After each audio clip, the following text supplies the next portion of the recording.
ఇంజనీరా? గమ్యం ఒక్కటే, ఇంజనీరింగ్ నుంచి యానిమేషన్ వరకు ఎన్నో కోర్సులతో అత్యుత్తమ విద్యను అందిస్తోంది KLH యూనివర్సిటీ.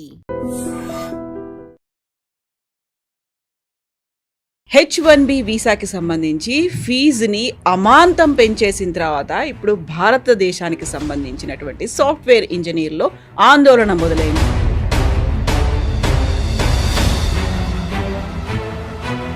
మళ్ళీ ఎందుకని మనం H1B కాకపోతే అదర్ ఆల్టర్నేట్స్ ఉన్నాయి, అమెరికా కాకపోతే వేరే కంట్రీస్ ఉన్నాయి, అమెరికా వద్దనుకుంటే మనమే అమెరికన్ డ్రీమ్ అని మనం చెప్పుకుంటాం. ఇప్పుడు whereas today while driving here I was listening to a podcast, I think CBS న్యూస్లో చూశాను. అమెరికాలో ఉన్న యంగ్స్టర్స్కి సైన్స్ స్టెమ్ మన అందరికి తెలుసు కదా, science, technology, engineering and maths,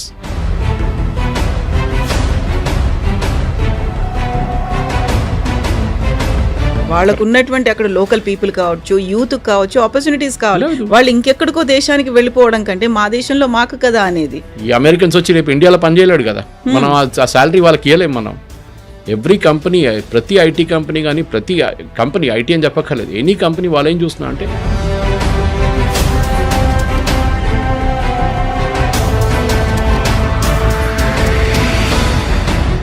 Modi ఎందుకు ఇన్వాల్వ్ అవ్వట్లేదు?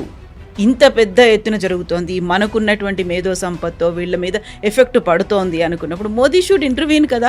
ఇలా ఎందుకు జరగట్లేదు? ఎందుకు సైలెంట్గా ఉన్నాడు మోదీ అని? ఎందుకు ఇంటర్వ్యూ చేస్తారండి చెప్పండి? మోదీ ఇంటర్వ్యూ చేస్తే పట్టించుకుంటాడా? He has to take care of his local audience. రేపు బంగ్లాదేశ్ ప్రైమ్ మినిస్టర్ వచ్చి మా వాళ్ళని ఇక్కడ ఉండనీయమంటే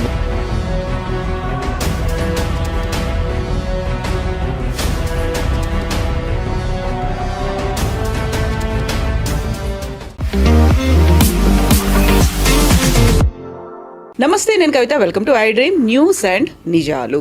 H1B వీసాకి సంబంధించి ఫీజుని అమాంతం పెంచేసిన తర్వాత ఇప్పుడు భారతదేశానికి సంబంధించినటువంటి సాఫ్ట్వేర్ ఇంజనీర్లో ఆందోళన మొదలైంది. గతంలోనూ టారిఫ్లు పెంచిన తర్వాత భారతీయులకు సంబంధించినటువంటి ఆందోళన, ప్రస్తుతం ఇంకొక రకమైనటువంటి పరిస్థితులు. ఈ నేపథ్యంలోనే H1B వీసా ఫీజు అంత పెంచిన తర్వాత, లాటరీ సిస్టాన్ని రద్దు చేసిన తర్వాత నెక్స్ట్ ఆల్టర్నేట్స్ ఏం కనిపిస్తున్నాయి? అమెరికా కాకపోతే ఇతర దేశాల్లోకి వెళ్ళడానికి ఉండేటువంటి పరిస్థితులు ఏంటి? అండ్ మన దగ్గర ఉన్నటువంటి ప్రొసీజర్స్ ఎలా ఉన్నాయి? మనం వారికి కావలసినటువంటి ప్లాట్ఫామ్స్ని, లేకపోతే ఎంకరేజ్మెంట్ అనేది భారతదేశంలో కూడా ఉందా? మనతో పాటుగా ఉన్నారు సీనియర్ జర్నలిస్ట్ సురేష్ కొచ్చతిల్ గారు. సార్ నమస్తే. నమస్తే. H1B వీసాలకు సంబంధించి ఆల్మోస్ట్ భారతీయులే మెజారిటీ ఉంటున్నారు అనే దాంతో పాటుగా లాటరీ సిస్టంలో కూడా ఎవరు పడితే వాళ్ళకు వచ్చేస్తుంది. H1B వీసా తీసుకుని వెళ్తున్నారు, అక్కడ గ్రీన్ కార్డ్ వస్తుంది, అక్కడ PR తీసుకుంటున్నారు, అక్కడే సెటిల్ అయిపోతున్నారు. ప్రతి ఒక్కరికి ఒక ప్రెస్టీజ్ ఇష్యూ లాగా ఉండేది, ఒక పీర్ గ్రూప్లో ఉండేది, చాలా గొప్పగా చెప్పుకునేవాళ్ళు. ఒక్కసారి అన్నీ షాటర్ అయిపోయాయా, ప్రతి డ్రీమ్ క్లోజ్ అయిపోయిందా అనుకుంటున్నప్పుడు మళ్ళీ ఎందుకని మనం H1B కాకపోతే అదర్ ఆల్టర్నేట్స్ ఉన్నాయి, అమెరికా కాకపోతే వేరే కంట్రీస్ ఉన్నాయి, అమెరికా వద్దనుకుంటే మనమే డెవలప్ అవ్వచ్చు, ఇలా అనుకుంటప్పుడు నిజంగా సాటిస్ఫైయింగ్గా ఉన్నాయంటారా వస్తున్నటువంటి ఫలితాలు కావచ్చు, ఆలోచనలు, ఐడియాలు? అమెరికన్ డ్రీమ్ అని మనం చెప్పుకుంటాం ఎప్పుడు, ఎస్పెషల్లీ తెలుగు స్టేట్స్లో, తెలుగు స్పీకింగ్ స్టేట్స్లో. ఇది మీకు మా దగ్గర కనిపించదు. కేరళలో నర్సెస్కి చాలా డిమాండ్ ఉంది అబ్రాడ్. తీసుకెళ్తారు వాళ్ళు, మీరు అప్లై చేయాల్సింది అంతే. 3 years ఎక్స్పీరియన్స్ కాగానే ఏదైనా దానికోసం అపోలోలో అంటే పెద్ద పెద్ద హాస్పిటల్స్లో ఇక్కడ వచ్చి AIG లాంటి హాస్పిటల్ పనిచేసి వాళ్ళు వెళ్ళిపోతారు 3 years తర్వాత. లేకుంటే గల్ఫ్లో వెళ్ళి పనిచేస్తారు, జీతాలు చాలా హెవీ అక్కడ. కానీ మన దగ్గర ప్రాబ్లం ఎక్కడ వచ్చిందంటే ఈ H1Bని అబ్యూస్ చేసుకున్నారు, మిస్యూజ్ చేసుకున్నారు. మీరు మీకు ఏ ప్రొవిజన్ ఇచ్చినా కానీ దాన్ని యూజ్ చేసుకోండి, మిస్యూజ్ చేయకండి. మన భారతీయుల మీద అన్నిటికంటే పెద్ద కంప్లైంట్ ఇది, that if we given a chance we will misuse it. అందరని చెప్పట్లేదు, మోస్ట్లీ. ఇది H1B మొదలైంది మనందరూ, I think it was President Bush టైంలో అనుకుంటాను, 1990లో ఇట్ స్టార్టెడ్ దిస్ ప్రాసెస్. ఎందుకంటే అమెరికా దగ్గర స్కిల్ వర్క్ ఫోర్స్ లేకుండే. అప్పుడు I think American Science Foundation అనుకుంటే వాళ్ళకి సర్వే చేస్తే 165,000 మంది షార్టేజ్ ఉంది స్కిల్డ్ వర్క్ ఫోర్స్లో. whereas today while driving here I was listening to a podcast, I think CBS న్యూస్లో చూశాను. అమెరికాలో ఉన్న యంగ్స్టర్స్కి సైన్స్ స్టెమ్ మన అందరికి తెలుసు కదా, science, technology, engineering and maths చేసిన సబ్జెక్ట్లో PhD దాకా చేసిన వాళ్ళకి ఉద్యోగం లేదు అమెరికాలో. మనం ఏం చేస్తాం అంటే, ఫర్ ఎగ్జాంపుల్ ఒక మీడియం శాలరీ అమెరికాలో $1,00,000 అనుకుందాం పర్ ఇయర్. వీఆర్ అమెరికన్ వర్కర్కి కావాలి నాకు 1,40,000 కావాలంటాడు, 1,20,000 కావాలంటాడు. ఈ expects slightly higher salary, cost of living ఎక్కువ అక్కడ, మన అందరికి తెలిసింది. అదే టైంలో ఇండియన్ చేసి ఏమంటున్నాడు, H1Bకి వచ్చినాడు, నేను 55లో కూడా పనిచేస్తా అంటాను. You are beating the system. వాళ్ళని కూడా తప్పట్లేము, ఎందుకంటే ఇప్పుడు మీరు టాప్ 10 కంపెనీస్ 2025, ఎందుకంటే ఇయర్ వీసా అయిపోయింది, అందరూ అనుకుంటున్నారు ఇప్పుడు కూడా వీసా ఉందని. లేదు, నెక్స్ట్ February 2026 నుంచి స్టార్ట్ అవుతుంది వీసా వాళ్ళు. దానికే ఈ ఫీజు వస్తుంది. ఇప్పుడు దాకా ఇంకేం రాదు. ఇప్పుడు ఈ 1 lakh is not coming in to force now. Existing visa holders they can carry on like that. కొత్త అప్లై చేస్తున్న వాళ్ళకే వస్తుంది అనమాట. దాంట్లో 2-3 మార్పులు వస్తున్నాయి. మనం రోజుకొక ఒక న్యూస్ వింటున్నా, కానీ ఇప్పుడున్న latest news as we speak, this is the news that lottery system తీసేస్తున్నారు. They will now go back to highly skilled work ఫోర్స్కి. ఇప్పుడు దాకా ఏమైందంటే టాప్ 10 కంపెనీస్లో ఒక్కటే ఇండియన్ కంపెనీ ఉంది, TCS at number 3. Otherwise it's Amazon, Google, Meta, even అక్కడ retail వాళ్ళ అవుట్లెట్స్ కూడా వాళ్ళు ఒక కంపెనీ దాంట్లో ఉందన్నమాట. సో ఆలోచించండి, యూఆర్ టేకింగ్ H1B మీద. యూ వోంట్ బిలీవ్, H1B డాక్టర్లకు కూడా ఉంటుంది. దాంట్లో 2 ఎడ్యుకేషనల్ ఇన్స్టిట్యూషన్స్ ఉన్నారు H1B మీద, ప్రొఫెసర్స్ని తీసుకెళ్తారు. సో మన దగ్గర మిస్కన్సెప్షన్ ఏమంటే H1B అనగానే ఐటీ ప్రొఫెషనల్స్ అనుకుంటారు. కాదు. సో వీళ్ళేం చేశారంటే యూఎస్లో అరౌండ్ 2000 అనుకుంటాను ఈ ఇన్స్టిట్యూషన్స్, ఎడ్యుకేషన్ ఇన్స్టిట్యూషన్స్, ఇంకా హాస్పిటల్ వాళ్ళు ఏం చెప్పారంటే హెల్త్ కేర్ సెక్టర్లో మీ వీళ్ళతో క్లబ్ చేయకండి, ఎందుకంటే దీనికి ఒక లిమిట్ ఉంటుంది H1Bకి. మాకు లిమిట్ ఉండకూడదు. ఒకటి, మా జీతం చాలా ఎక్కువ. As a professor in US మీకు చాలా హెవీ శాలరీ ఉంటుంది. Even the health care professional కూడా, నర్సులు ఉండొచ్చు, డాక్టర్లు ఉండొచ్చు. వీలే చేస్తే సపరేట్ చేసేసారు ఆ కోటని. సో ఫర్ ఎగ్జాంపుల్ మనం తీసుకుందాం, 1,00,000 వీసాలు ఇష్యూ చేస్తున్నారు ఈ సంవత్సరం US. I'm just taking an example. So దాంట్లో వీళ్ళు రారు. Educational is out, health care is out, even priest, Kerala నుంచి ప్రీస్ట్ని తీసుకెళ్తారు. అక్కడ మనం ఏం చెప్తారు, అక్కడ గ్రాడ్యుయేట్ చేసిన వాళ్ళ దాని నుంచి లేటీ నుంచి వాళ్ళ చర్చ్ నుంచి చదువుకున్న వాళ్ళని యూఎస్కి తీసుకెళ్తారు. ఎందుకంటే యూఎస్లో ప్రీస్ట్లు చాలా తక్కువ పడ్డారు ఇప్పుడు. Not many people, even Europe కూడా same problem. Anyway will come back to US. So ఈ 1,00,000 వీసాలకు అనుకుంటాం మనం, ఒక లిమిట్ ఉంటుంది ఎవ్రీ ఇయర్. లాటరీ సిస్టమ్ పెట్టారు. అంటే ఎవరికి లాటరీ వస్తే వాడు సపోజ్ 5 లక్షల మంది అప్లై చేస్తే దాంట్లో 1,00,000 మందికి వస్తుందంటే ఒక I'm just drawing a comparison figure. Lottery అంటే ఏమైపోతుందంటే స్కిల్డ్ మనిషి కాదు లాటరీ ఒకసారి వచ్చేది, అన్స్కిల్డ్ రోడ్ కూడా వచ్చి. అన్స్కిల్డ్ అంటే ఫ్రెష్ అవుట్ ఆఫ్ కాలేజ్ 2 సంవత్సరాలు పని చేసిన తర్వాత H1Bనే మీరు మిస్యూజ్ చేస్తున్నారు. ఎందుకంటే ఈ కంపెనీలు చేస్తున్న తప్పు, ఇండివిజువల్స్ కాదు. బికాజ్ H1B కంపెనీలు అప్లై చేస్తారు, కానీ ఇండివిజువల్స్కి వస్తుంది, వాళ్ళ పేరు మీద ఉంటుంది. రేపు వీడు అక్కడ వెళ్ళిన తర్వాత మార్చుకోవచ్చు, ఇంకో కంపెనీకి వెళ్ళిపోవచ్చు. అది చేసిన వాళ్ళు కూడా చాలామంది ఉన్నారు. సో అమెరికన్స్ని ఏం చేశారు, వీళ్ళు ఆర్గ్యూ చేస్తున్నప్పుడు, మీరు ఒక పెటిషన్ పెడుతున్నప్పుడు దీనికి you are arguing a case, American ఎంప్లాయీని నేను రీప్లేస్ చేయబోయే ఎంప్లాయీకి ఆ స్కిల్ లేదు, దానికోసం నన్ను తీసుకుంటున్నారని చెప్పి the company has to argue అనమాట. కానీ కంపెనీస్ ఏం చేస్తున్నారు, నేను వాడికి ఎందుకు $1,00,000 ఇవ్వాలి, లేకుండా 1,40,000 ఎందుకు ఇవ్వాలి, నాకు $60,000 పనిచేసేట ఇండియన్ దొరికాడు, వాన్ వేసేద్దామని, పని తీసుకుందామని చెప్పి. It is a pure commercial decision.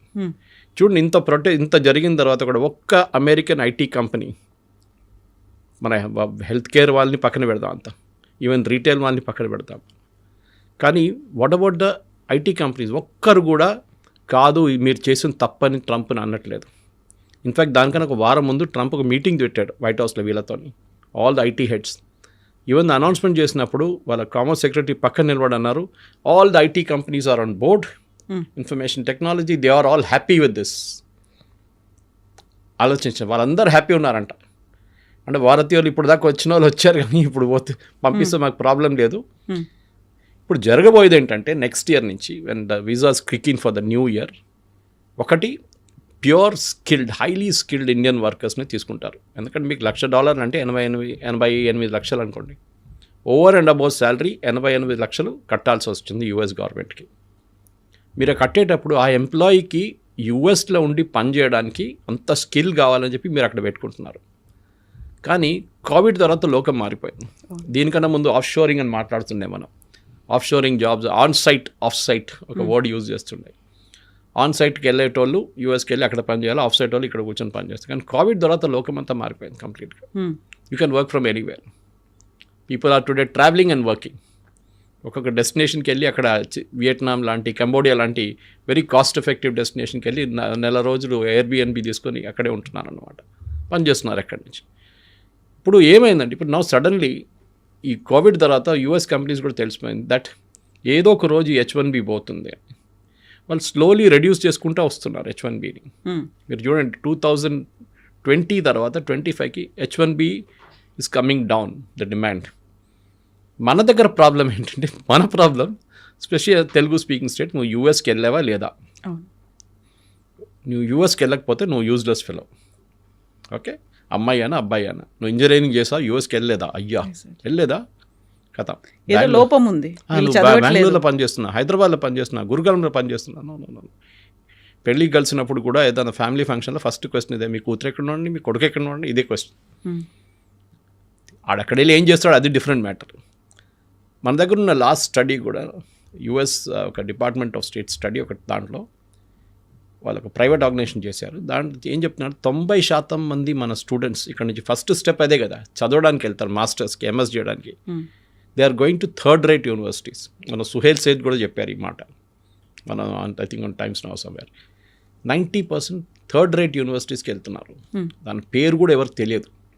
You will hardly find any good students going to Cornell, MIT, University of Pennsylvania. అట్లాంటి టాప్ నాచ్ యూనివర్సిటీస్కి చాలా తక్కువ మంది వెళ్తారు. Whereas all of them go to third rate university. వాళ్ళది ఏంటంటే ఒకసారి graduate చేసిన తర్వాత ఓపీటీకి వెళ్తారు, ఆప్షనల్ ప్రాక్టికల్ ట్రైనింగ్. అదొక 2 సంవత్సరాలు ఉంటుంది. అదేంటి, అది కూడా మిస్యూజ్ చేసుకున్నారు. Why is that training provided అంటే, మీరు చదువుకున్న తర్వాత మీ స్కిల్ అప్గ్రేడ్ చేయడానికి, మీరు ఏది చదువుకున్నారో దాన్ని రీఇన్ఫోర్స్ చేయడానికి మీకు ఒక ఆపర్చునిటీ ఇస్తున్నారు, కంపెనీలో వెళ్ళి పనిచేయడానికి. నాకు తెలిసిన వాళ్ళలో 2-3 ఫ్యామిలీ వాళ్ళ కూతురు అక్కడ ఉన్నారు. వాళ్ళు ఓపీటీ కంపెనీలో పనిచేసి ఒక్క పైసా జీతం కూడా ఇవ్వట్లేదు వాళ్ళకి. వాళ్ళు భయపడుతున్నారు, మాకు ఓపీటీ వస్తే చాలు మేము ఇక్కడే ఉండిపోతాం, లేకుంటే మమ్మల్ని రిటర్న్ పంపించేస్తారని చెప్పి without taking any salary they working free of cost. ఎంత మిస్యూజ్ చేస్తున్నారు చూడండి వాళ్ళు. లిటరల్లీ స్లేవరీ ఇది. పాత సిస్టంలో స్లేవరీ అంటారు, డబ్బులు ఇవ్వకుండా జీతం ఇవ్వకుండా యూఎస్లో you are keeping them on work, OPT అని చెప్పి పెట్టుకుంటున్నారు. మన వాళ్ళకేమో అక్కడ ఉంటే చాలు అనే ఒక ఫీల్, ఓపీటీ అయిపోతే నేను H1Bకి అప్లై చేస్తాను కదా అని చెప్పేసి. సో ఇది H1B was suppose to be ఒక టెంపరీ మెజర్. ఇది పర్మనెంట్ యూఎస్లో హిస్టరీ నుంచి లేదు ఎక్కడ. జార్జ్ బుష్ 1990లో ఇంట్రడ్యూస్ చేసిన తర్వాత ఎక్కడో ఒక రోజు పోతుందని అందరికి తెలుసు. ఎందుకంటే you are replacing an American worker. రేపు రోహింగ్యాలు వచ్చి, బంగ్లాదేశ్లో వచ్చి, రేపు ఐటీ కంపెనీలు వచ్చి ఇక్కడ పనిచేయడం మొదలు పెడితే ఇక్కడ వాళ్ళు ఏమంటారండి, మన వాళ్ళు అదే తిట్టడం మొదలు పెడతారు కదా, ఏంట్రా బయట వాళ్ళు వచ్చి మన ఉద్యోగం తీసుకెళ్ళిపోతున్నారని చెప్పి. ఆల్రెడీ మనం ఇంటర్ స్టేటే కొట్టుకుంటున్నాం. ఒక టైంలో బాంబేలో బాలాసాబ్ ఠాకరే ఉన్నప్పుడు Shiv Sena was all powerful. Mumbai it's Marathis అంతే, బయట వాళ్ళు రావకూడదు ఇక్కడ అని చెప్పారు. మా ఉద్యోగం మీకు ఎందుకు అని. అంటే నేషనల్ లెవెల్ మీరు ఎక్స్పాండ్ చేసి చూస్తే చూడండి ఒకసారి, బీహారీ వాళ్ళు తమిళనాడులో పని చేయకూడదు, లేకుంటే కేరళ వాళ్ళు అక్కడ వెళ్ళకూడదు, ఇట్లా చెప్తే ఎక్కడ ఉండిపోతాం. సో మనం యూఎస్కి వెళ్ళేటప్పుడు we should respect the system. వాళ్ళకి కావాల్సింది ఇప్పుడు ఏమంటున్నారు, ప్రెసిడెంట్ ట్రంప్ కానివ్వండి, వాళ్ళ కామర్స్ సెక్రటరీ కానివ్వండి, వాళ్ళ ఎంటైర్ క్యాబినెట్ ఏమంటున్నారు అంటే, మాకు స్కిల్డ్ వర్కర్స్ కావాలి, మాకు అన్స్కిల్డ్ వాళ్ళు వద్దు.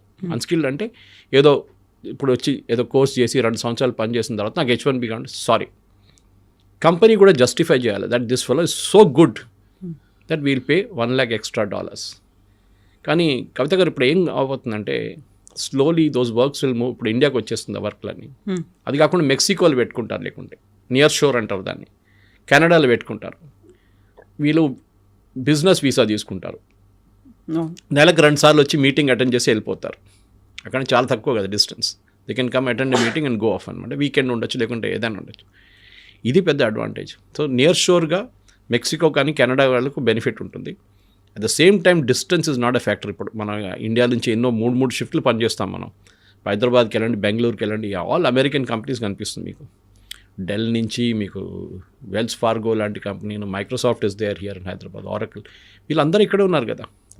వాళ్ళు పనిచేసేట్టు ఇండియా కోసం కాదు కదా, వీళ్ళందరూ పనిచేసేది యూఎస్ కోసం పనిచేస్తున్నారు. యూఎస్ కోసం అంటే ద ప్రోడక్ట్ ఈజ్ యూఎస్, కానీ మైక్రోసాఫ్ట్ యూఎస్లో ఒకటే అమ్ముతారు కాదు కదా, they are selling all over the world. వాళ్ళు లిస్టెడ్ నాస్డాక్లో కానీ అక్కడ లిస్ట్ ఉన్నారు, దానికోసం వాళ్ళు అమెరికాలో ఉన్నారు. ప్రెసిడెంట్ ట్రంప్ చెప్పినప్పుడు ఫస్ట్ టర్మ్లో వచ్చినప్పుడు కూడా ఒక థ్రెట్ ఉన్నప్పుడు వాళ్ళు ఏం చెప్పారంటే, మేము ఇక్కడ నుంచి వెళ్ళిపోతాం అమెరికా నుంచి, we will go to Ireland or somewhere else, which is ఇప్పుడు కూడా నాకు నా ట్విట్టర్ పేమెంట్ ఒకటి ఉంటుంది 900 rupees per month, blue tick కానీ ఎడిటింగ్ ఫెసిలిటీకి. ఎందుకంటే మనం పోస్ట్ చేసిన తర్వాత ఎడిట్ చేయాలంటే నార్మల్ దాంట్లో ఎడిట్ చేయలేదు, ఒకసారి పోస్ట్ అయిపోతే అయిపోతుంది. ఎడిట్ చేయడానికి 1 hour టైం ఇస్తారు. So they also give you blue tick with 900 rupees payment per month. ఆ బిల్లు నాకు ఐర్లాండ్ నుంచి వస్తుంది every month. They are charging me from Ireland. అంటే వాళ్ళ సబ్సిడరీ ఎక్కడ పెట్టుకొని వాళ్ళు బిల్ చేస్తున్నారు మన మీద, రెవెన్యూ వాళ్ళు తీసుకుంటున్నారు. యూఎస్కి వెళ్ళట్లేదు ఆ revenue. So slowly American companies కూడా షిఫ్ట్ అయిపోతున్నారు యూఎస్ నుంచి. And Trump is very clear on that. మాకు బెనియన్లు, అండర్వేర్లు చేసే కంపెనీలు అక్కర్లేదు అంటున్నారు. మా దగ్గర హై అండ్ చిప్స్, నెవిడియా లాంటి చిప్స్ తయారు చేస్తున్నారు మాకు కావాలి. మాకు స్పేస్ టెక్నాలజీలో ఫ్రాంటియర్స్ లైక్ ఈయన చేస్తున్న మన ఎలాన్ మస్క్ చేస్తున్న అట్లాంటి స్పేస్ ఎక్స్ లాంటి ప్రాజెక్ట్స్ కావాలి. బ్లూ ఆరిజిన్ అది కావాలి. మాకు ఇది అక్కర్లేదు. మాకు లో ఎండ్ వర్కర్స్ వద్దు. దానికోసం మెక్సికో నుంచి వచ్చి పనిచేసేట వాళ్ళంతా అక్కడ అగ్రికల్చర్ సెక్టర్ పనిచేస్తారు చాలామంది. ఇప్పుడు ఏమైపోయిందంటే ఇప్పుడు అగ్రికల్చర్ సెక్టర్లో కార్న్కి వాళ్ళ మెయిన్ ప్రోడక్ట్ వాళ్ళ అదే కదా, సోయాబీన్ ఉంటుంది వాళ్ళ దగ్గర, కార్న్ ఉంటుంది. అది హార్వెస్ట్ చేయడానికి మనుషులు లేరు. ఇప్పుడు స్ట్రాబెర్రీస్ ప్లక్ చేయడానికి మనుషులు దొరకట్లేదు. సో అదొక ప్రాబ్లం ఉంది లోవర్ ఎండ్లో. హయ్యర్ ఎండ్లో ఏమో ఈ ప్రాబ్లం ఉంది, ఏది మనం స్కిల్డ్ వర్కర్స్ ప్రాబ్లం. ఇది సార్ట్అవుట్ చేయాలంటే కవిత గారు ఒకటే ఆప్షన్ ఉంది, you have to look at new షోర్స్, new places. మీకు ఇండియాకి రావచ్చు, కానీ చాలామంది ఒకసారి యూఎస్కి వెళ్ళిన తర్వాత నువ్వు వచ్చేసేవారా, ఏమైంది, ఉద్యోగం పోయిందా? ఓన్లీ యూఎస్ అయితేనే మిగతా వాటి గురించి ఆలోచించారు. Germany offers very good quality of life. Ireland ఏం తక్కువ కాదు. అన్ని కంట్రీస్ వాళ్ళు ఇమిగ్రేషన్ టైట్ చేసేస్తున్నారు, నో డౌట్ అబౌట్ ఇట్. ఇప్పుడు నేను వస్తూ చెప్పాను చూడండి కెనడా గురించి. కెనడాలో they are proposing to bring down the immigration to 5% of the original population. ఇప్పుడు 35-40 ఉన్నారు అక్కడ. హేటియన్స్ని పంపించేస్తున్నారు. ఇండియన్స్ వ్యతిరేకంగా ఆస్ట్రేలియాలో ప్రొటెస్ట్ చేశారు, మనం మీరు చూసుంటారు. ఎందుకు? మీరు వెళ్ళి యూఆర్ నాట్ అసిమిలేటింగ్ వాళ్ళ కల్చర్లో కలవట్లేదు. మీరు మన కల్చర్ మెయింటైన్ చేయాల్సిందే.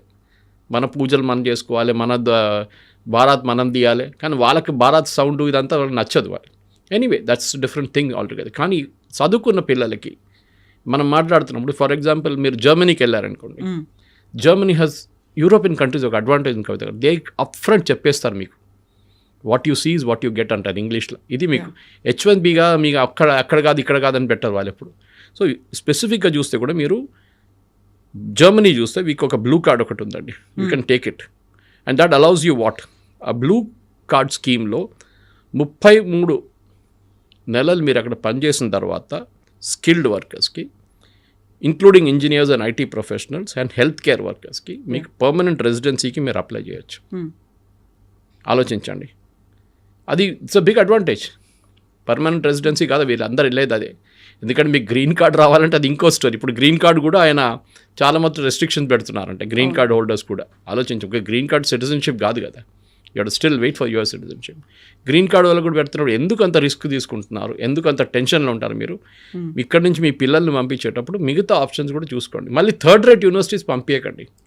పంపిస్తే చందం టు ద బెస్ట్ యూనివర్సిటీస్. మన దగ్గర ఏమైపోతుందంటే ఐఐటి తర్వాత ఒక నార్మల్ కొన్ని కాలేజెస్ ఉంటుంది, దాని తర్వాత మొత్తం థర్డ్ రేట్ ఉంటుంది ఇంజనీరింగ్ కాలేజెస్ అన్ని. కానీ అక్కడ పంపిస్తారు వాళ్ళ పిల్లలు ఏదో ఇంజనీరింగ్ చేసుకోవాలని చెప్పి. It's different subject. But so ఈ పర్మనెంట్ రెసిడెన్సీ కోసం ఫాస్ట్ ట్రాక్ రూట్లో జర్మనీలో బ్లూ కార్డ్ స్కీమ్ అని ఉంది. అండ్ డెఫినెట్గా I think our people should, మన దగ్గర ఉన్న పిల్లలు కూడా అక్కడ వెళ్ళి చదువుకున్న తర్వాత ఉద్యోగం చేసి అక్కడే ఉండాలనుకున్న వాళ్ళు ఉండొచ్చు. And German language is very easy to learn. I can speak German. నేను కాలేజ్లో ఉన్నప్పుడే జర్మన్ నేర్చుకున్నాను. ఓకే, సో అంత పెద్ద ప్రాబ్లం ఏం కాదు. If you can mispronounce English you're good in German అంటారు యాక్చువల్లీ. అదనమాట. ఇంకోటి అంటే జర్మనీ కూడా వాళ్ళ వీసా చాలా క్లియర్గా అప్ ఫ్రంట్ చెప్పేస్తారు.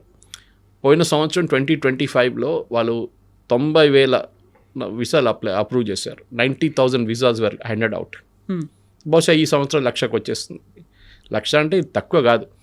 ఇక్కడ 90,000 వీసా ఇండియన్ ప్రొఫెషనల్స్కి ఇచ్చారంటే నెక్స్ట్ ఇయర్ 1,00,000 కావచ్చు. దాంట్లో ఐటీ వాళ్ళు ఒక 60,000 ఉండొచ్చు. మిగతా హెల్త్ కేర్ కానివ్వండి, హాస్పిటాలిటీ కానివ్వండి, ఇట్లాంటి ఇండస్ట్రీస్లో వాళ్ళకి కావాలి మనుషులు అనమాట. ఇది then will come to Germany అయిపోయింది. మీకు next Ireland. Best source is Ireland అనమాట. ఐర్లాండ్లో ఒకటి మీ కాస్ట్ ఆఫ్ ఎడ్యుకేషన్ చాలా తక్కువ అక్కడ కంపేర్ టు యూఎస్. మీరు కంపేర్ చేస్తే వాళ్ళ దగ్గర కూడా క్రిటికల్ స్కిల్స్ ఎంప్లాయ్మెంట్ పర్మిట్ అని ఒకటి ఉంటుంది. ఆ పర్మిట్లో కూడా స్ట్రైట్ ఫార్వర్డ్ రెసిడెన్సీ ప్రోగ్రామ్. ఇది హైలీ స్కిల్డ్ వర్కర్స్కి హై డిమాండ్ ఉన్న ఫీల్డ్లోకి. ఈ హై డిమాండ్ అంటే అది సంవత్సరానికి మారిపోతుంది. What is high demand this year may not be high demand next year. కానీ ఒకసారి మీరు వచ్చేస్తే ఆ ఫీల్డ్ మన దగ్గర అదే మళ్ళీ నేను రిపీట్ చేస్తున్నాను కవిత గారు, మన పిల్లలు యావరేజ్ కాకుండా బ్రిలియంట్ ఉంటేనే నడుస్తుంది. దానికోసం ఐఐటికి వెళ్ళినోడు ఐఐటి, మిగతా వాళ్ళే. It's very clear. You will not realise this. మీరు 30 సంవత్సరాలు 20 సంవత్సరాల తర్వాత మీరు ఒక లెవెల్కి వచ్చినప్పుడు మా పైన ఇంకోటి కూర్చున్నాడు వాడు ఐఐటి వాడు అంటే అప్పుడు మీకు అర్థమవుతుంది దాని డిఫరెన్స్. ఇది అన్ని ఫీల్డ్స్ ఉండే. సిఏ కూడా చాలామంది పిల్లలు సిఏ చాలా టఫ్ అని చెప్పేసి వాళ్ళు ఇంటర్ చేసేసి ఇడిసేస్తారు, లేకుంటే 2 పేపర్లు మిగిలిపోతే చాలా ట్రై చేసిన తర్వాత విసుకొచ్చేసి వద్దని చెప్పేసి వెళ్ళిపోతారు. కానీ you cannot sign an audited statement, అది మర్చిపోకూడదు. సిఏకే ఉంటుంది ఆ పవర్. అది మీరు ఎప్పుడైనా హాఫ్ వే ఎప్పుడు ఇడవకండి. Netherlands is another big country, మీరు అక్కడ కూడా వెళ్ళొచ్చు. యూరోప్లో చాలా ఉండండి. మన ప్రాబ్లం ఏంటంటే మనం ఇండియా దొరకకపోతే ఆస్ట్రేలియా దొరకకపోతే కెనడా, లేకుంటే కెనడా కాకుండా ఆస్ట్రేలియా, అట్లా దీని నడుమిలో కెనడా ఆల్సో చాలా మటుకు యూనివర్సిటీస్ థర్డ్ రేట్ యూనివర్సిటీస్ ఉన్నారు అక్కడ. ఇప్పుడు కెనడాలో కూడా నేను చెప్పిన మాట, ఇప్పుడు ఇమిగ్రేషన్ టైట్ చేసేస్తున్నారు. మాకు ఓన్లీ హై స్కిల్డ్ వర్కర్స్ కావాలంటున్నారు వాళ్ళు. ప్రాబ్లం ఎక్కడ వచ్చిందంటే కెనడా అండ్ ఆస్ట్రేలియాకి మనుషులు తక్కువ ఉన్నప్పుడు వాళ్ళ దగ్గర అక్కడ పని చేయడానికి మనుషులు లేరు. So they wanted immigration. కానీ అది ఒక ఫ్లడ్ లాగా అయిపోయింది, వరదలకు వచ్చేసింది మొత్తం. అందరు వెళ్ళి అక్కడ సెటిల్ అయిపోయారు, మాకు పర్మనెంట్ రెసిడెన్సీ అది. ఇప్పుడు వాళ్ళు ఏమంటున్నారు, మా లోకల్ పాపులేషన్కి ఉద్యోగాలు లేవు, మీరు వచ్చి మా ఉద్యోగాలను తీసుకెళ్ళిపోయారు. Of course you become a Australian citizen or a Canadian citizen. కానీ మా వాళ్ళకి ఏం చెప్పాలి మేము, ఎవరైతే అక్కడే ఉన్నారు నేటివ్ రైట్ వింగ్, దానికోసం చూడండి రైట్ వింగ్. బ్రిటన్లో కూడా Farage he's coming up now, polls next polls he'll be the prime minister అంటున్నారు. Typical right wing. పోలాండ్ ఒక్క ఇమిగ్రెంట్ని కూడా లోపల రానియరు. Poland is one big island లాగా అనమాట. Poland with in Europe it's become island for no immigration allowed, no refugees, nothing వాళ్ళు. So refugees ఇంకో మాట, అది మనం రెఫ్యూజీస్ కాదు కదా, మన హెయిటియన్స్ లాగానో మిగతా వాళ్ళలాగానో బోట్లో రావట్లేదు మనం. We are high skilled professionals. కానీ మన దగ్గర ఏమైపోతుందంటే కాంప్రమైజ్ చేసుకుంటున్నాం మనం. ట్రూ, మన స్కిల్ని కాంప్రమైజ్ చేసుకుంటున్నాం. సో నెదర్లాండ్స్ కూడా మీరు వెళ్ళొచ్చు. Netherlands also got very good option. యూరోప్లో అదే మళ్ళీ స్ట్రీమ్ లైన్ ప్రొసీజర్స్ ఉంది వాళ్ళకి. యూఎస్ లాగా ఒక ప్రెసిడెంట్ వస్తే ఒక రూల్, నెక్స్ట్ ప్రెసిడెంట్ వస్తే ఇంకో రూల్ కాదు అక్కడ. The standard rule for everybody అనమాట. సో నెదర్లాండ్స్ కూడా మీకు ఓరియంటేషన్ ఇయర్ వీసా అని ఒకటి ఉంటుంది. టెక్ హబ్, అండ్ ఇట్స్ లోకంలో I think one of the biggest tech hubs అనేది ఈస్ నెదర్లాండ్స్. మనం యూఎస్ అనుకుంటాం కానీ నెదర్లాండ్స్ ఆల్సో చాలా పెద్ద టెక్ హబ్, చాలా మటుకు స్టార్టప్స్ అక్కడ ఉన్నాయి అనమాట. సో ఇట్లాంటి చాలా ఆపర్చునిటీస్ ఉన్నాయి కవిత గారు. కానీ మన దగ్గర ప్రాబ్లం ఇక్కడ వస్తుందంటే ఈ ఎడ్యుకేషనల్ కన్సల్టెంట్స్ చూడండి, వాళ్ళు ఏజెంట్లు, వాళ్ళకి కాలేజ్తో టైప్ పెట్టుకుంటారు యూఎస్లో, కెనడాలో, ఆస్ట్రేలియాలో. ఆ కాలేజ్ వాడు వీళ్ళకి డబ్బులు ఇస్తారు, స్టూడెంట్స్ పట్టుకోరండి మీరు. కాలేజ్ దగ్గర నుంచి కమిషన్ తీసుకుంటారు, ఈ స్టూడెంట్స్ దగ్గర నుంచి కూడా కమిషన్ తీసుకుంటారు, పేరెంట్స్ దగ్గర నుంచి. ఇద్దరు దగ్గర నుంచి సంపాదించుకుంటాడు. వాడు చెప్పేది ఏంటంటే అక్కడ వెళ్ళండి, మీరు వెళ్తే మొత్తం రోడ్డు మీద అంతా బంగారం ఉంటుంది, మీరు నడుచుకుంటే వెళ్ళేస్తే ఎంత బంగారం కావాలంటే బ్యాగ్లు వేసుకోవచ్చు, అంత బాగా సిటీ అది ఇది అని చెప్పి 5 స్టార్ హోటల్లో ప్రెజెంటేషన్ పెడతారు. వీళ్ళు యూనివర్సిటీ వాళ్ళు వచ్చారు, మనకైతే వైట్ స్కిన్ చూడంగానే మనం పడిపోతాం మనం. వాళ్ళు వచ్చి ఇంగ్లీష్లో యాక్సెంట్లో మాట్లాడతారు, మీరు వచ్చేసేయండి. అక్కడ వెళ్ళిన తర్వాత మీకు గ్రాడ్యుయేషన్ చేసిన తర్వాత మీకు నిజం బయటపడుతుంది, that this paper is not even worth what it is printed on. Quality లేదనేది. సో మీరు కాంప్రమైజ్ చేయకండి just to get to US. మీరు కాంప్రమైజ్ చేస్తే అది కూడా స్ట్రిక్ట్ చేయబోతున్నారు. ఇప్పుడు చూడండి యూఎస్లో కూడా I think next step president Trump చేయబోతున్నది, మీరు థర్డ్ రేట్ యూనివర్సిటీని తీసుకొస్తే బంద్ చేసి పడేసేయండి అని చెప్పేసి. వద్దు, మాకు వద్దు, బెస్ట్ యూనివర్సిటీస్ మెయింటైన్ చేసుకుందాం. మనం కూడా చేయాల్సి ఉండే. మన దగ్గర ఇంజనీరింగ్ కాలేజ్ 180,000 మంది పాస్అవుట్ అవుతారు తెలంగాణలో. ఎందుకంటే అంతమంది, అందులో అక్రిడేషన్ కార్డు కూడా లంచాలు ఇచ్చి తెచ్చుకుంటున్నారు అనేది. తెలంగాణలో మీరు చూడండి 180,000లో 5% మందికి కూడా క్యాంపస్ ప్లేస్మెంట్స్ లేవు. కానీ హోర్డింగ్లో పెడతారు 100% ప్లేస్మెంట్ అని. అంతా ఫేక్. కానీ ఎందుకంటే వాళ్ళకి అడ్మిషన్ కావాలి నెక్స్ట్ ఇయర్కి. So that is another subject. But నేను చాలా డిబేట్ చేశాను దీని మీద. ఫస్ట్ మీరు ఆ క్యాంపస్లో 100% ప్లేస్మెంట్ అనేది బంద్ చేసేసేయండి. Because if your student is good, మీరు బాగుంటే మిమ్మల్ని ఎవడైనా వచ్చి తీసుకెళ్ళిపోతారు. చాలామంది కవిత గారు, this an advice to students, మీరు ఇంటర్న్షిప్ చేస్తున్నప్పుడు మీరు ఏ కంపెనీలో ఇంటర్న్ చేస్తున్నారో వాళ్ళు మిమ్మల్ని మీ బిహేవియర్ని అబ్జర్వ్ చేస్తారు. మీరు కరెక్ట్ 9 గంటలకు వచ్చి 6 గంటలకు వెళ్ళిపోతారా, కాదు మీరు కష్టపడి పని చేస్తారా, మీకు ఇచ్చిన ప్రాజెక్ట్ టైంలో కంప్లీట్ చేస్తున్నారా, మీ ప్రజెంటేషన్ స్కిల్స్ ఏంటని. మోస్ట్లీ 90% ఇంటర్న్షిప్ చేసిన కంపెనీ వాళ్ళే మిమ్మల్ని తీసుకుంటారు. మీరు క్యాంపస్ ప్లేస్మెంట్కి వెళ్ళక్కర్లేదు. కానీ అది కూడా మనం చేయట్లేదు. This is the problem. వాళ్ళు ఇంటర్న్షిప్ అంటే ఏదో చేయాలి కంపల్సరీ, నేనేం చేయాలి, చేసి వచ్చేస్తాను ఇంటర్న్షిప్, వాడు సర్టిఫికేట్ ఇస్తాడు నాకు, అది చాలు. యాటిట్యూడ్ మారాల్సింది, అది మారట్లేదు. మేము చదువుకున్నప్పుడు ఇన్ని ఆపర్చునిటీస్ లేకుండే, అస్సలు లేకుండే.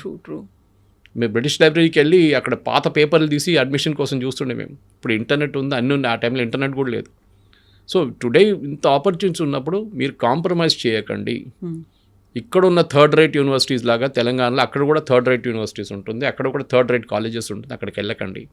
Europe is a very good option. మీ అమ్మ నాన్నకి పొలాలు అమ్మేసి, ఇల్లు అమ్మేసి, బంగారం అమ్మేసి మిమ్మల్ని పంపిస్తున్నారు. వాళ్ళ హోప్ ఏంటంటే మీరు అక్కడ వెళ్ళి చదువుకొని పెద్ద ఉద్యోగం చేసి ఆ డబ్బులు సంపాదించి మళ్ళీ వాళ్ళకు ఇక్కడ ఒక గేటెడ్ కమ్యూనిటీలో ఒక ఇల్లు కొనిస్తారని అనుకుంటారు వాళ్ళు. కానీ those dreams are crashing down. మీరు కాన్వర్జేషన్ దాంతోనే స్టార్ట్ చేశారు.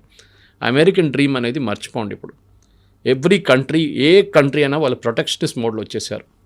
బట్ వాళ్ళ వైపు నుంచి ఆలోచిస్తే దట్ ఈస్ కరెక్ట్. వాళ్ళకు ఉన్నటువంటి అక్కడ లోకల్ పీపుల్ కావచ్చు, యూత్ కావచ్చు, ఆపర్చునిటీస్ కావాలి. వాళ్ళు ఇంకెక్కడికో దేశానికి వెళ్ళిపోవడం కంటే మా దేశంలో మాకు కదా అనేది. ఈ అమెరికన్స్ వచ్చి రేపు ఇండియాలో పనిచేయలేడు కదా, మనం ఆ శాలరీ వాళ్ళకి ఇవ్వలేము. మనం ఎవ్రీ కంపెనీ, ప్రతి ఐటీ కంపెనీ కానీ, ప్రతి కంపెనీ, ఐటీ అని చెప్పక్కర్లేదు, ఎనీ కంపెనీ వాళ్ళు ఏం చూస్తున్నా అంటే ఎంత తక్కువ దాంట్లో పని చేయించుకోవచ్చో తెప్పించుకుందాం, మా ప్రాఫిట్ ఎక్కువ కావాలి మాకు.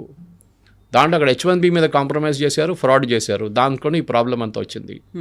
ఇండియాలో చేసుకుంటే అంత జీతం ఇవ్వక్కర్లేదు, ఇక్కడ పని చేయించుకోవచ్చు. వాడు 12 గంటలు పని చేయమంటే పని చేస్తాడు, వాడు వీకెండ్ రమ్మంటే వస్తాడు, అక్కడ చేయడు.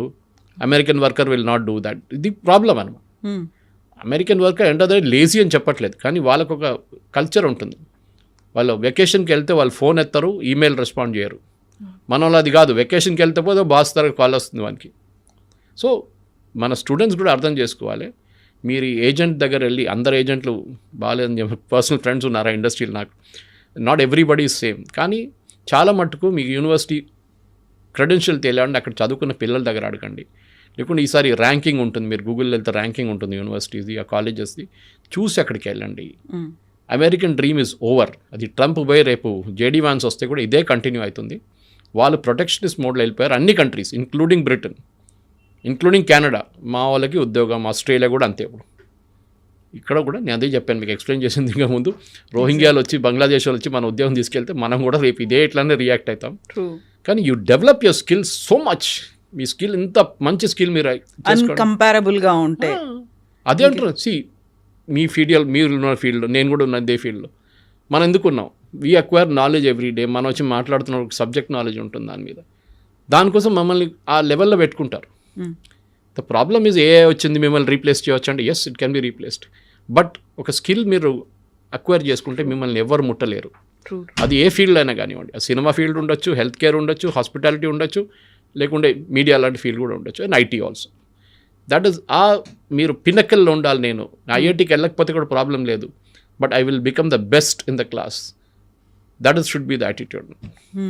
డొనాల్డ్ ట్రంప్ క్యాంపెయిన్ చేస్తున్నప్పుడే పెట్టుకున్న మాటే అమెరికా ఫస్ట్ అనే నినాదం. అంటే అక్కడ he is very firm, he is very confident. ఆయన ఏం కావాలనుకుంటున్నాడో, ఏం చేయాలనుకుంటున్నాడో అప్పుడే చూపించాడు. బట్ ఇప్పుడు మన దాంట్లో కూడా మోదీ ఎందుకు ఇన్వాల్వ్ అవ్వట్లేదు? ఇంత పెద్ద ఎత్తున జరుగుతోంది, మనకున్నటువంటి మేధో సంపత్తో వీళ్ళ మీద ఎఫెక్ట్ పడుతోంది అనుకున్నప్పుడు మోదీ షుడ్ ఇంటర్వ్యూన్ కదా. ఇలా ఎందుకు జరగట్లేదు? ఎందుకు సైలెంట్గా ఉన్నాడు మోదీ అని? ఎందుకు ఇంటర్వ్యూన్ చేస్తారండి చెప్పండి? మోదీ ఇంటర్వ్యూన్ చేస్తే వాళ్ళు ట్రంప్ పట్టించుకుంటాడా? He has to take care of his local audience. రేపు బంగ్లాదేశ్ ప్రైమ్ మినిస్టర్ వచ్చి మా వాళ్ళని ఇక్కడ ఉండనీయమంటే మన వాళ్ళు పట్టుకుంటారా? తిడతాం వాడిని. You take care of your own country first. వాళ్ళ అమెరికన్ సిటిజన్స్ ఇంట్రెస్ట్ చూసుకుంటున్నారు. మోదీ ఇంటర్ఫియర్ చేసి ఏం చెప్తారు? మా వాళ్ళని రానియండి, ఇంకా H1B visa issue. You are broken the law. మీరు లా బ్రేక్ చేశారు. You are replacing an American worker with lesser salary. మీరు అక్కడ స్కిల్డ్, ఆ టాప్ స్కిల్ వర్కర్ కాదు, మీరు H1B తీసుకుంటున్నారు. You're taking it for a medium skilled person. వాళ్ళు ఇప్పుడు కూడా రావద్దంటలేదు. You're still giving H1B visas. And వాళ్ళు ఏమంటున్నారంటే అంత స్కిల్ ఉన్న మనిషి ఉంటే మీరు $1,00,000 కూడా కట్టచ్చు. గూగుల్ అని ఉండొచ్చు, మెటా ఉండొచ్చు, ఆరకిల్ ఉండొచ్చు, మైక్రోసాఫ్ట్ ఉండొచ్చు, ఎవరైనా ఉండొచ్చు. They can pay that amount. అంత స్కిల్డ్ వర్కర్ ఉంటే మీకు $120 జీతం ఇస్తున్నాడు, $1,00,000 ఎక్స్ట్రా ఇన్కమ్ చేయడానికి ప్రాబ్లం లేదు. బహుశా అది వన్ టైం ఫీ ఉండొచ్చు. ఇప్పుడైతే ఎవ్రీ ఇయర్ రిన్యూవల్ అంటున్నారు, కానీ వన్ టైం ఫీ అయిపోతుంది. ఒకసారి కట్టేస్తే మీకు H1B మీద మీ ఆ పీరియాడిసిటీ, మీ రిన్యూవల్ దాకా అది ఉండిపోతుంది అట్లనే. కానీ ప్రాబ్లం ఇక్కడ వస్తుంది, మీరు కాంప్రమైజ్ చేసాం, మనం దాన్ని మిస్యూజ్ చేసాం. మనం ఇండియన్సే తప్పు పట్టలేదు, అక్కడ ఉన్న కంపెనీలు కూడా మిస్యూజ్ చేశారు. తక్కువ వేజెస్లో తక్కువ స్కిల్ ఉన్న వాళ్ళు తీసుకెళ్ళి పెట్టేసి ప్రోగ్రామ్ మొత్తం ధ్వంసం చేసిన తర్వాత న్యాచురల్లీ అక్కడ ఉన్న పార్లమెంటేరియన్స్ అంటే వాళ్ళ కాంగ్రెస్ మెన్ అంటాం, వాళ్ళు ఏం చేస్తున్నారు, వాళ్ళు అంటున్నారు you are misused it. Let us get rid. దీంట్లో చూడండి డెమోక్రాట్స్ అండ్ రిపబ్లికన్స్ ఇద్దరు ఉన్నారు తోడు, otherwise they are all separate. కానీ రిపబ్లికన్స్ అండ్ డెమోక్రాట్స్ ఇద్దరు కలిసి మేము అడ్డుకోవాలి మా వాళ్ళకి, ఎందుకంటే వాళ్ళకి ఓట్లు వేయాలండి. అవును.